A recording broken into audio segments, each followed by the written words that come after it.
Welcome to the TheForge tutorials, my Masterclass. In today's video, we're going to discuss the modeling toolkit.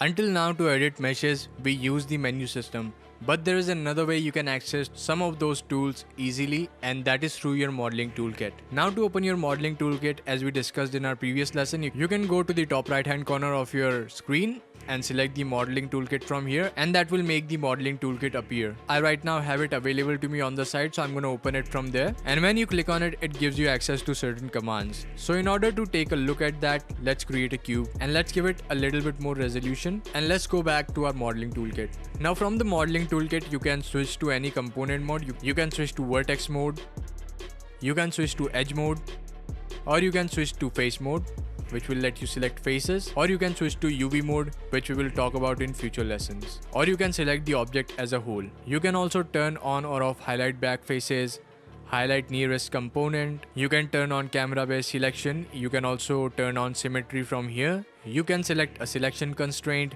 you can select a transform constraint, you can also turn on soft selection on and off from here. And you also have access to your basic commands like combine, separate, smooth, boolean, extrude, bevel, and your commands like target weld, multicut, and quad draw.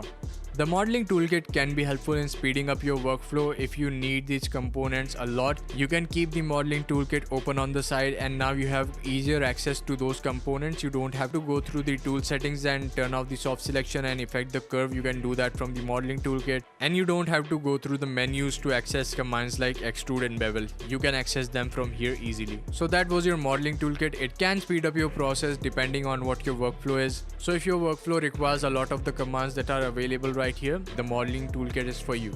I personally use the marquee menu, and I recommend that you use the marquee menu as well, but I just wanted to take a little time and explain the modeling toolkit to you.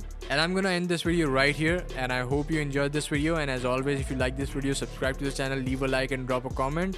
And if you want to support me directly, the link to my Patreon and my merch store is in the description down below, and I'll see you in the next video.